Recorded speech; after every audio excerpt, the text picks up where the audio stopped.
With inside Lightroom, masks are an incredibly powerful tool. But if you're new to Lightroom or just never really used masks before, it can seem overwhelming because there are a lot of masks to choose from. So in today's video, I'm going to be going through every single mask in Lightroom to show you what they do and how you can add them to your editing workflow. And I'm going to start right now. Now, I love using Lightroom masks. They are an incredibly helpful tool to brighten or darken different sections of your photo without affecting the entire image globally. And as a pro photographer, I use masks all the time. But if you're new to Lightroom or just new to photography in general, it might seem a bit overwhelming because ever since Lightroom added AI masking, there are a ton of masks to choose from. Now, there are three main categories inside Lightroom masking. You've got your subject masks, gradient masks, and range masks. And what I'm going to be doing in this video is going through absolutely every single mask and showing you practically how you can use it and add it to your editing workflow. So this video is going to be slightly longer than my normal tutorials, but don't worry, I've got the timestamps that you can see available here to skip to the part that will help you out most. So let's start off with our very first category and arguably the most important category, subject masking. Right guys, so the first thing you want to do is make sure your Lightroom is up to date for this tutorial. It might not look identical to you because you might be watching this video a couple months away and Lightroom might have updated by that point, or you're working on an older version and some of the masks might not necessarily be available. So first thing I always recommend doing is making sure your Lightroom is up to date. Okay, so this is the first photo we're going to be working on. So go ahead over to the develop panel and then go from edit and we're going to go all the way over to masks. Now the first one we're talking about today, or category one, is going to be the subject mask. Now the subject mask is predominantly where all of the AI masks are found. So your AI people masks as well as sky masks. So the first three masks you'll come across are these. You've got your subject, sky, and background. But you've also got object, and then right at the bottom, if you are working on a portrait, if you go ahead and click on people, what it will do is it will detect the person that you've got or how many people, and you can go ahead and select it like so. So the first mask we're going to be talking about is the subject mask. So if we go ahead and click on that, all Lightroom will do, it will work out the shape of your subject. Now, obviously we're working on a portrait photo, so it's selected that, but if you're working on a landscape photo, or maybe someone standing in the middle, or you've got a bridge in the middle of your scene, Lightroom might think that is your subject. Basically, it's an automatic way of selecting the subject. Now, once you've selected it, you can obviously do a whole range of different effects, from changing the tone, so changing your exposure. You can also change the white balance as well as color. And then you've also got your point color selection here. You've also got your curves adjustment layer. You've got your effects, like for example, texture, clarity, and dehaze, as well as grain. And then right at the bottom here, you've also got details. You can see you can do a range of stuff within inside here. Now, if I go right to the top, I would maybe, in this example, maybe slightly brighten the subject, or you could also slightly darken it. It is completely up to you. And as you can see, we've now got the mask selected here. Okay, so what I'm gonna do, I'm just simply gonna go ahead and click on that. I'm gonna go down to just simply delete one mask. So that is your subject mask. Now, if you're working with portraits, you'll notice you also have an AI selection of people mask. And this depends on how many people. You need to make sure that the person's a decent size within the frame. If they're a little bit too small, Lightroom won't be able to work out that you actually got personal people in your photo. Now, because we've got a nice large photo of a bride, if I go ahead and click on here, it's like subject mask, but it's a little bit more advanced because it will break down different structures and parts of your image. So for example, we've got person one, you can actually name them by double clicking. You've got the entire person, which is the subject mask, but you've also got, for example, facial skin, body skin, eyebrows, you've got your eyes, you've also got the pupils, you've got lips, teeth, hair, and you've also got clothing. Now, more might appear depending on the shape and size. Lightroom, again, this is the part of Lightroom where it's going to be updated the most. So they might be able to select clothing, a t-shirt, for example, or maybe legs in the future. That's something they'll probably be adding. But basically, you can break it down and select different parts. So for example, if I go ahead and select the lips, then what I'm gonna do is go down to create mask. Let's say we want to make the lips a little bit more pink, maybe a little bit more pink like so. So what we can actually do is go to our color here, we can go to the hue here and basically slide it over to the left-hand side. So we're gonna go for hue of -30. And as you can see, if I go ahead and zoom in, the It's created a decent mask, although because the hair's in the way, it hasn't worked totally. We've got now quite pink lips, which is really cool. And again, we can go back into our masks. You can name them by simply double clicking. So for example, I could just say lips in this example, click OK. Now it's named. We can actually change a whole range of other things. For example, we could completely desaturate it, create a little bit of a darker color if I want to. And again, if you want to create a new mask from this selection, simply go ahead and create a new mask here, and then all of these ones here in the top section here are basically your subject masks. So you've got select subject, select sky, background, and then people. If you go ahead and click on people, it'll again come up with that drop down where it will rescan that image. Click on people one or person one, because that's the only one in this image. And again, you've got this drop down here, which you can then reselect a certain part and then create a new mask.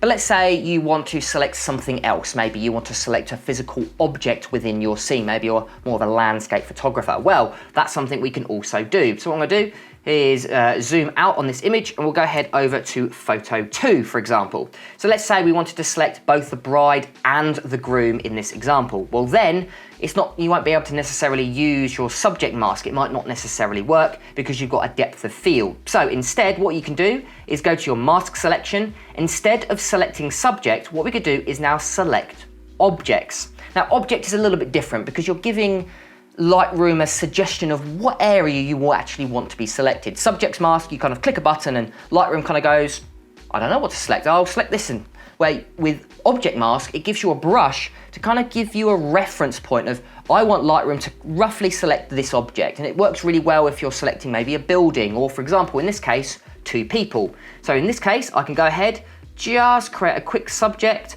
go around the edges of both the bride and the groom, go around like so. I want it to kind of select this object.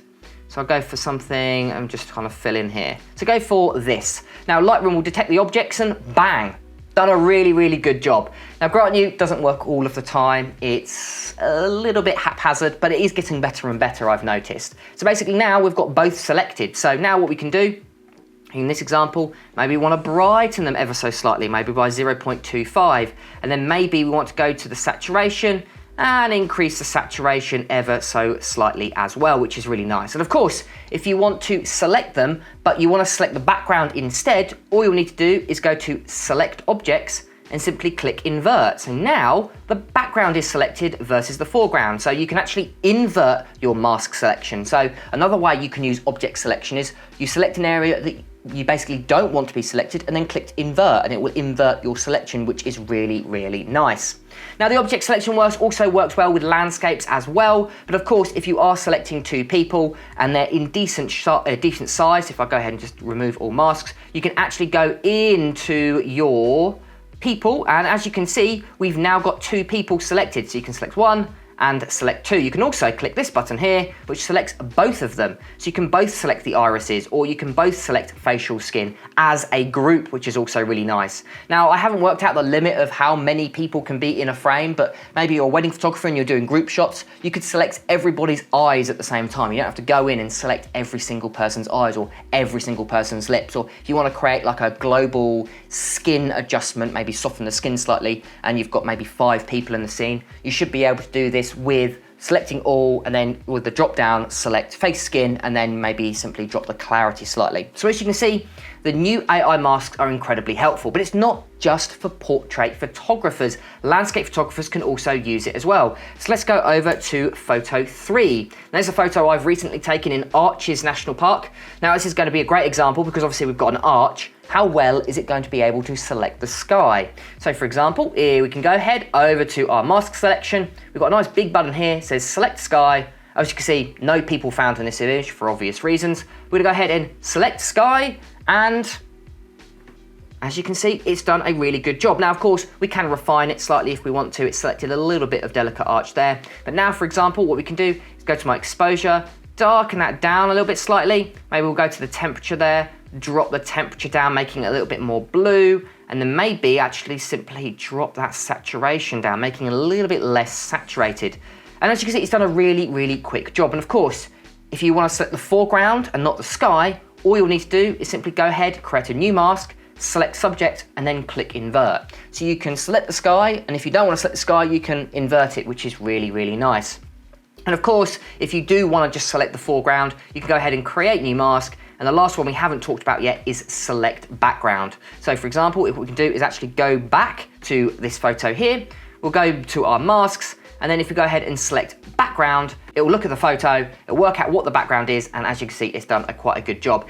The background mask is the one I used least, simply because it's not very good. It sometimes doesn't quite work out what the background is. I personally would recommend using the object mask and then inverting it if that's something you are interested in. But in this particular case, it has done a good job, but in most cases it doesn't. Actually, it's made a little bit of a mistake here. If we go ahead and zoom in, we can see that it's actually selected a little bit of that guy's shirt. So as you can see, it's not 100%, but I must say it is far better than what it used to be. Background masks used to be absolutely terrible. And as you can see, that is all of the subject masks. So you've got subject, sky, background, and object. And then if you're working on portraits, you've got people here, which you can select down below.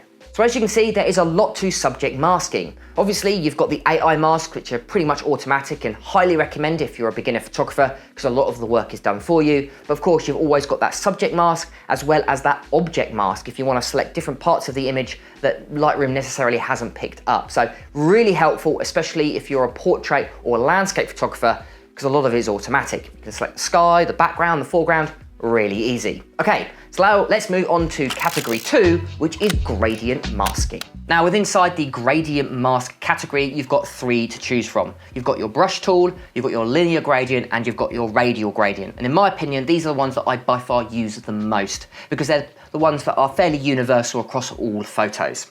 So let's take this photo here as an example. It's a photo I've taken in the morning at Mesa Arch in Canyonlands National Park in Utah. So what we're gonna do is go over to our mask panel. Now, in our mask panel, we're gonna be using the brush, linear, and radial gradient. Now, the linear and radial gradients are very similar. All they are is basically the different shapes. So for example, if we go ahead and select linear gradient, what this does is it creates a gradient in a straight line, as you can see, and creates a soft gradient from 0%, which is this line here, all the way to 50%, all the way back to 100%. So it graduates a mask from 100 to 0%. Now you've got a couple tools here that you can use. So this little anchor point allows you to change the rotation. And then also this anchor point here allows you to change the size of that gradient. So you can make it really harsh, or you can stretch it out and make that gradient nice and long. And of course, you can also move them around by using the square anchor in the middle, like so. Now, with an effect like this, what I'm gonna do is I'm just gonna delete that. Now, if I wanted to create how I would use a linear mask in this, I would actually create a darker corner in the right-hand side. So what I'm gonna do is create a linear gradient. I'm gonna select the corner. I'm gonna go ahead and select a gradient like so. And then this time, what I'm gonna do is actually just simply drop that exposure, make it a little bit darker in the bottom corner. And again, you can adjust it afterwards. If you do wanna see what that effect looks like, simply go ahead and click Show Overlay. And if you wanna change that color, it's just simply this little green icon. I like choosing green or choosing red, just so it's a nice bright color to really show you what that overlay looks like. But as you can see, all we've done, so I might darken it by 0.75 in this example. So a linear gradient is basically a gradient that is straight. A radial gradient is very similar, but it's circle, it's a radial shape. Now, in this example, I would actually use both. So for example, here I've got my linear gradient, but then I'm gonna go ahead and create a new gradient. I'm gonna go down to radial gradient, and instead of selecting the foreground or background, I'm gonna go ahead and select the sun. Now, if you hold down Shift, it makes you a perfect circle. So I'm gonna go for a gradient like so. Again, you can change the shape afterwards. So for example, this anchor point allows you to change it maybe more of an elliptical shape. And then again, this anchor point allows you to do the same. And then also you can rotate it if you wanted to. So this little anchor point here allows you to change that kind of shape if that's something you're interested in.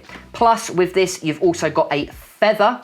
So for example, you can increase or decrease that feather, and you can see it's the edge. So where that gradient starts and where that gradient stops. Personally, I just like whacking it all the way to 100%, so it's nice and subtle, and then pretty much just leaving it there. I might change it a couple times if I'm working on portrait or specific landscape photos, but most of the time I like a nice subtle gradient. And in this example, what I do is go to my exposure. I'm gonna go ahead and brighten that section up slightly. What I might do is brighten those shadows, maybe darken the highlights, just a little bit more information. Then what I'd like to probably do is go to color here, and then warm that up slightly. So what we've kind of done in this photo is created a darker section and a brighter section. So basically what we're doing is creating a focal point to this photo. So where do the viewers first look at this image? And arguably I'd like it to be the sun. So what I've done is I brightened that area and then darkened the other sections of this photo. So you can see we're using linear and radial gradients in combination. Now I would go in here and actually I would just type in lighten mask. So if I ever need to go back and change it, I know what masks are doing what. So I'm going to go ahead to darken mask, like so. So I'm going to go ahead and click OK. And of course, you can use it in combination with even other masks. So for example, I could go here, I might go down to select sky, the masks we just talked about. As you can see, it's selected the sky. And then what I might do is bring the exposure down slightly. I might actually bring the temperature, making that sky a little bit more blue. And you can see we've now created a new sky mask. Now, if you're trying to select a peculiar shape, and a shape that doesn't fall into a category that you can necessarily select, then you would use the brush tool. Now, the brush tool isn't necessarily a gradient tool, but you can use it as a gradient tool, which is why I've placed it inside this category. So what I'm going to do is I'm going to go ahead over to photo 3. And in photo 3, I've already created a couple masks. So as you can see, I've got a lightened radial mask in the top right-hand corner. What I could do is show you the before and after, just adding a little bit of brightness to that very far right-hand corner. And then I've created a darken mask. And if I show you the before and after of that darken mask. And then lastly, right at the top here, I've created a sky mask. You can see before and after. It's a very subtle change, but basically all I've done is I've just added -25 to the blue, making a little bit more blue in the sky. But this is Venice, famous for fairly murky water, but it doesn't create a very good shot. I want to make the water a little bit more blue, and the brush tool is going to be perfect for this. So what I'm going to do is go to my create new mask, and I'm going to go ahead and drop down to the brush tool. Now the brush tool is kind of like your custom mask. It's your a la carte mask. It allows you to basically do anything. You've got your size, feather, flow, and density. Size, it's fairly obvious, it's the physical size of that brush. Feather, very similar to the radial mask, basically increases and decreases the gradient of your mask. Then you've got flow, which is your how many times you have to brush over a certain section to get to 100%. And then lastly, you've got density, which is very similar, but actually simply affects how much brush affects your image. So it's the density of that brush.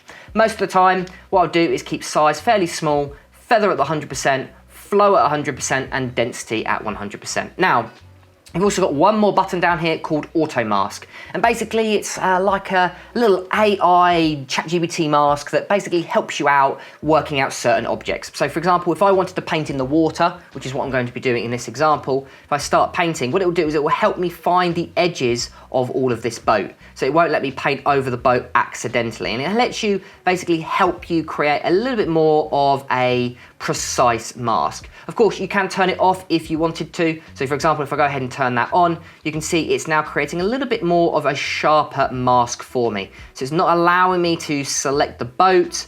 As you can see, even if I go over the boat by accident, it's not letting me do that. Where, again, if I turn it back off again, like I did at the start, you can see that I can paint directly over that boat by accident. Where, if I turn it on and I paint over that boat, it doesn't, oh, in this case, it did let me actually. If I go nice and close, you can see it's not actually letting me do it. So what I'm going to do now, is I'm quickly going to, very quickly, so it's not going to be the best mask, I'm going to quickly fill the water in.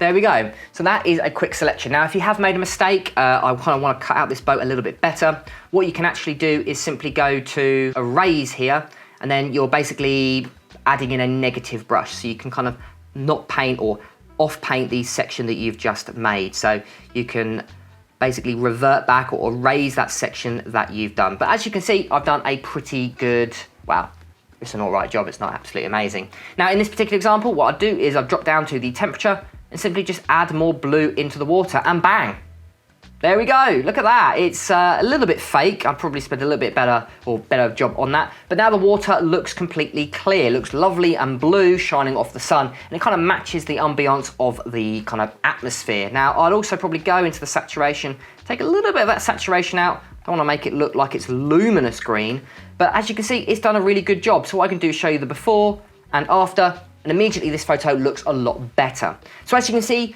using in combination a radial mask, you can see we've got at the top here, we've got a linear mask, a sky mask, and a brush tool, we've really transformed this photo. So with all the masks turned off, and with all the masks turned on, this photo looks a lot better. So as you can see, gradient masks are really helpful and a great way to subtly add in masks without it looking like you're adding in masks. Great if you're a landscape photographer, plus that brush tool is really helpful if you want to select a peculiar shape.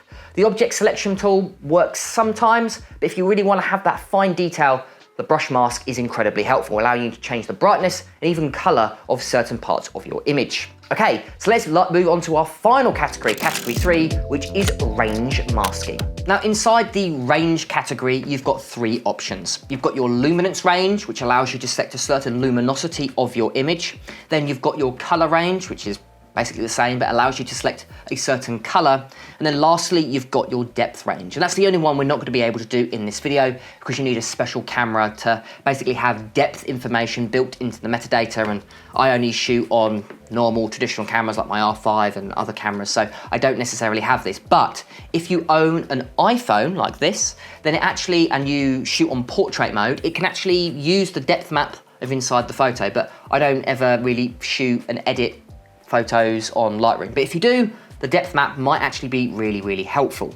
So let's go ahead and talk about the luminance range first. So let's take this photo as an example. What we're gonna do is go over to our mask panel, and then what we're gonna do is drop all the way down to range, and you can see you can find all 3 here. Again, if I hover over that depth range, you can see only available for photos that contain depth information, and well, none of these photos that I'm going to be working on today have that, but that's something you can probably find another tutorial on YouTube for. So let's go ahead and select luminance range. Once you select it, you can see you've got an eyedropper tool. What we could do is go ahead and just simply click, and what it will do is it will come up with a tonal range and select everything with that specific range in mind and then create a mask. So it's a very, very detailed mask. So you can select just the highlights, just the shadows, just the midtones, and it's really, really helpful. And again, you can change that after the fact by going to your luminance range here and basically moving these sliders around. So for example, this is maximum, so this is everything of the photo. So for example, if I only want to select the highlights, I can move this tab over here all the way to the right,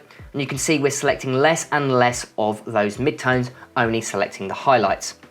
Then you can do anything you want. So for example, with color, you can go ahead and warm just the highlights up or just the shadows. Now something to do bear in mind, again, you do want to have a nice soft effect. So what I would recommend doing is separating this out, creating a little bit more of a graduated effect. So this little anchor point here and this anchor point here, in between these two is your gradient. So the wider this is, that softer and graduated effect will be. So now what I can do is go down to that warmth, add warmth just to the highlights, and you can do that just like so, which is really helpful.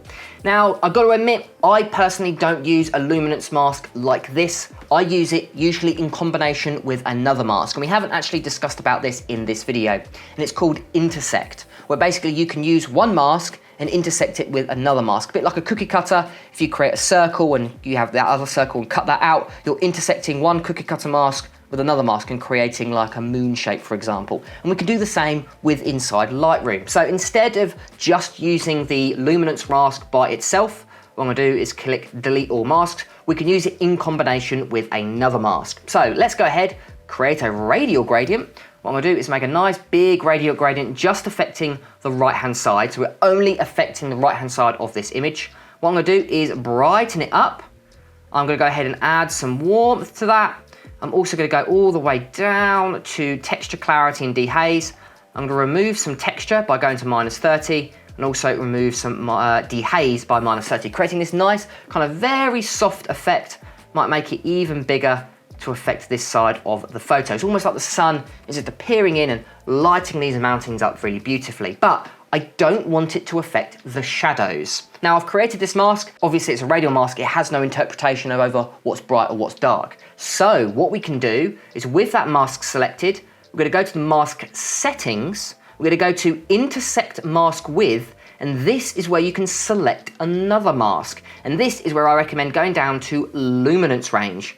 Now inside luminance range, you can obviously use the eyedropper tool if you wanted to. Like for example, if I go ahead and click here, you can see that it's now only selecting the highlight regions. So if we go ahead and now look at that show overlay, you can see that although we've got a radial mask, that radial mask isn't being added to the shadow region. So we're intersecting it with another mask, which is incredibly helpful. Now what I can do is actually go to my next photo and we can basically do the same, but with color. So we've talked about luminance range, let's talk about the color range now. So what we could do is go over to my masks. You can see I've already made a couple masks. I've got a darker mask at the bottom here, got a darker mask just affecting this kind of top section here, and I've also got a lighten mask. But let's say I want to make this lighten mask affect the entire sky, like so, but I only want it to affect the blue of the sky. Well, then what we can do is go to my lighten mask, go to my lighten mask settings, intersect mask with, and this time I'm going to select color range instead. So I'm gonna go ahead and select it like so. Then I'm gonna go ahead and select blue. As you can see here, we can see the little targeted little dropper tool here. Then what I can do is make it even more blue, for example. So it's only selecting the blue. And again, we can see that lighten mask. What we could do is go show overlay, and you can see what part it is affecting. And if we click on that, you can see we can again reselect it if you wanted to. You could go ahead and click around until you are completely happy. So basically what the range masks do is it allows you to use it in combination with another mask. So you can only select this, you can create a radial mask and just affect the shadows, or create a linear mask and just affect the blues or reds. Yes, you can use them by themselves, but I never really find a way or a use for them. They're useful in some examples, like you're just affecting the shadows and you want to add blue, but to be honest with you, other tools do that in Lightroom a little bit better. How I like using them is intersecting. So I like using a radial or linear mask, then intersecting it with a color mask or linear mask. So as you can see, they're really helpful, but you've got to use them, I think, in a specific way. And there we have it. There is every single mask in Lightroom, at least for now. Lightroom are always adding in new masks, so if they do add any more in the future, I'll make sure to create an updated video for you. But there is currently every single mask in Lightroom and practically how you can use it in your editing workflow. Now, of course, if you'd like to learn more about Lightroom, I've actually got a masterclass series going over all different parts of Lightroom, like the basics panel, the tone curve, color grading, and even calibration. So if you're interested in learning more about Lightroom, make sure to go ahead and subscribe. But also, I'll place the playlist in the link in the description for my masterclass tutorials. I've been James for Photo Fever, and I'll catch you guys next time.